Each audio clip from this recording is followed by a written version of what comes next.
Alors, on va étudier les variations de cette fonction f, définie sur R, x cube plus 3x carré moins 9x plus 2. On sait que pour connaître les variations d'une fonction, il faut connaître le signe de sa dérivée. Donc, première étape, on calcule cette dérivée. f' de x, dérivation terme à terme, x cube, ça donne 3x carré. 3x carré, ça donne 3 fois 2x. Et enfin, ax plus b, la dérivée de ax plus b, c'est a, moins 9x plus 2, donne moins 9. Ce qui fait finalement 3x carré, plus 3 fois 2x, plus 6x, moins 9. Et tout ça sur R, bien sûr, la dérivée définie sur R.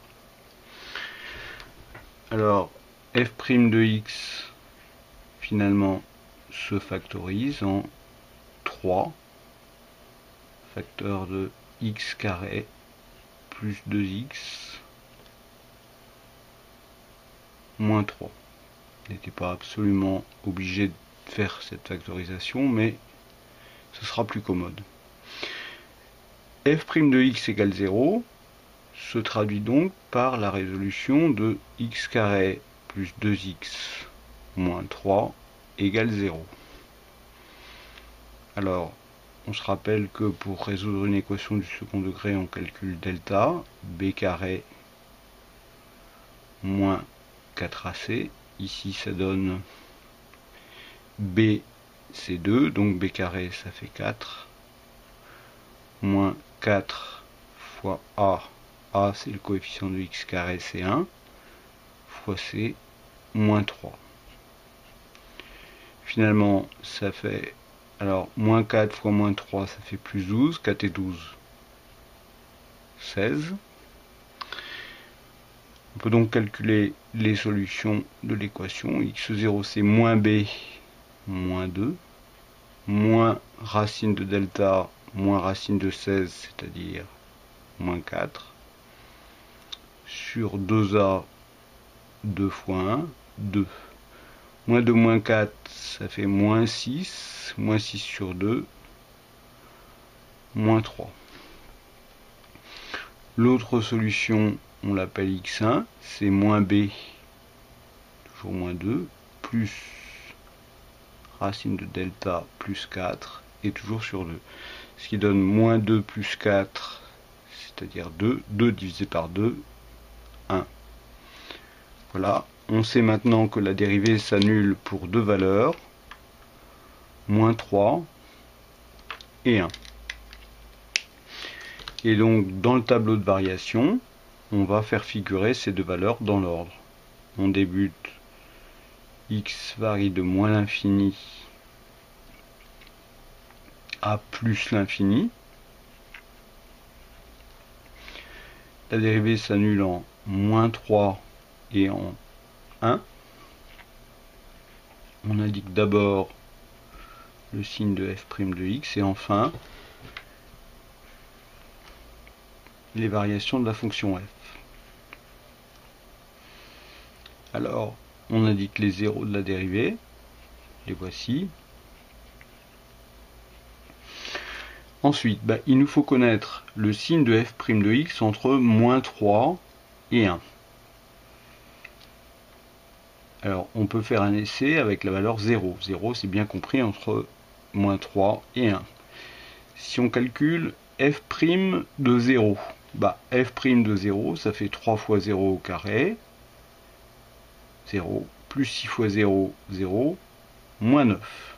Moins 9, c'est négatif, ça veut dire que f' de 0 est négative, donc entre moins 3 et 1, la dérivée est négative. Comme on a un changement de signe quand on passe par 0, à l'extérieur, elle est positive. On aurait pu retrouver ça autrement, puisque 3x carré plus x moins 9 s'annule en moins 3 et 1. Il est du signe contraire de a, le coefficient de x carré, entre les solutions. Donc a c'est 3, signe contraire c'est négatif entre les deux solutions, et du signe de A, donc positif à l'extérieur. La fonction est donc d'abord croissante, puis décroissante, et à nouveau croissante. Pour compléter le tableau, il faut indiquer les valeurs du maximum et du minimum. Alors, on va d'abord calculer f de moins 3. Ça nous fait x au cube moins 3 au cube, c'est moins 27. Plus 3 fois moins 3 au carré, ça fait 9. Plus 3 fois 9. Moins 3 fois... moins 9 fois moins 3. Et enfin, plus 2. f de moins 3, ça nous fait donc moins 27 plus 27, moins 9 fois moins 3, ça fait plus 27, 27 et 2, 29. Ici, le maximum vaut 29. Pour le minimum, c'est en 1. On calcule donc f de 1. f de 1, ça fait